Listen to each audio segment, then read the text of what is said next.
ये जो 2 हफ्तों का झूठा सीज़ फायर का ढोंग हुआ है ना, ये डोनाल्ड ट्रंप ने अपनी कुर्सी को बचाने के लिए किया है। दरअसल अमेरिका के अंदर एक पार्टी है डेमोक्रेटिक पार्टी।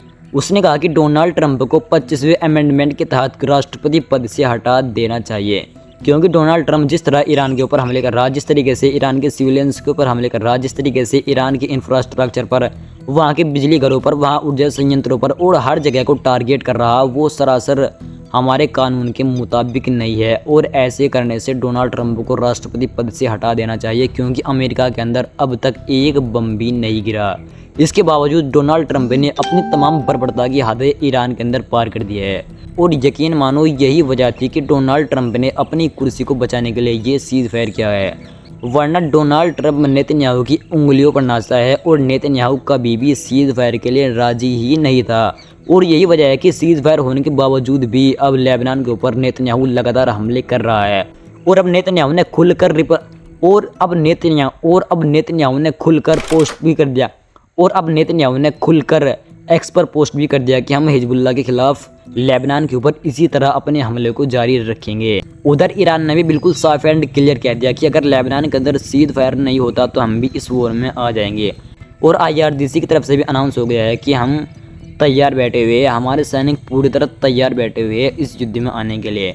इसके अलावा ईरान ने पूरी तरह फिर से स्ट्रेट ऑफ हॉर्मुज़ को बंद कर दिया, क्योंकि लेबनान के ऊपर इजराइल इस हद तक हमले कर रहा है कि सीज़ फायर के बाद से अब तक लेबनान के ऊपर 100 से ज़्यादा बार अटैक इजराइल ने कर दिया, जिसमें कई 100 लेबनानी मारे जा चुके हैं। और नेतन्याहू अपनी पोस्ट में लिखता है कि हम हिजबुल्लाह के खिलाफ ये हमले कर रहे हैं और इसी तरह जारी रखेंगे, जबकि वहाँ पर सिविलियंस मारे जा रहे हैं, सिविलियंस। लेकिन पूरी दुनिया इजराइल की इस बर्बरता को देख रही है। देखिए, मैं आपको यहाँ पर एक बहुत ही छोटी सी चीज़ समझा देना चाहता हूँ।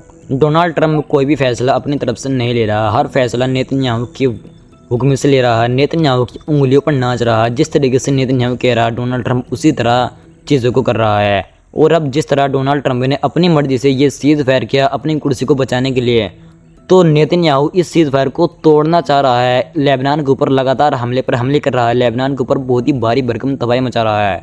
और यकीन मानो डोनाल्ड ट्रंप नेतन्याहू को एक शब्द भी नहीं कह सका अब तक। यकीन मानो जिस हद तक इजराइल ने लेबनान के ऊपर हमले किए, उस हिसाब से कभी भी हिजबुल्लाह और ईरान कभी भी इजराइल के ऊपर दोबारा हमले कर सकते हैं, क्योंकि ईरान ने स्ट्रेट ऑफ हॉर्मुज़ को तो पूरी तरह ब्लॉक ही कर दिया। उधर जैसा कि मैंने आपको बताया कि डोनाल्ड ट्रंप को नेतन्याहू ने अपनी उंगलियों पर नचाया हुआ है। अब तक जैसे तैसे करके डोनाल्ड ट्रंप ने ये डील कर ली थी, लेकिन शायद अब नेतन्याहू भी डोनाल्ड ट्रंप पर प्रेशर बना रहा है कहीं ना कहीं। दरअसल अब डोनाल्ड ट्रंप ने एक्स पर लिखा कि जब तक ये सीज़ फायर है, हमारी सेना वहीं पर रहेगी, हमारे हथियार वहीं पर रहेंगे और हमारी सेना तैयारी कर रही है। और अगर ईरान कोई गलती करता है तो हमारी सेना भारी भरकम ईरान के ऊपर हमले करने शुरू कर देंगे, ईरान को तबाह कर देंगे, ईरान का ये कर देंगे, ईरान का वो कर देंगे। यानी कि जो डोनाल्ड ट्रंप ने पहले पाड़ा पड़ा हुआ है, जो डोनाल्ड ट्रंप ने अपना पाड़ा याद कर रखा है, वही पाड़ा गाने लगा। दरअसल कहीं ना कहीं नेतन्याहू लेबनान के ऊपर अपने हमले जारी रखेगा, ताकि ईरान कोई भी छोटा मोटा हमला इजराइल के ऊपर करे, जिसके कारण अमेरिका फिर से ईरान के ऊपर हमले शुरू कर दे। ये है नेतन्याहू की चाल इस सीज़ फायर को तोड़ने के लिए। बाकी दोस्तों, ये कुछ बड़ी अपडेट थी जो मैंने आपके सामने रखी। इंशाल्लाह मिलते हैं किसी दूसरी वीडियो में, तब तक के लिए आप जुड़ जाइए।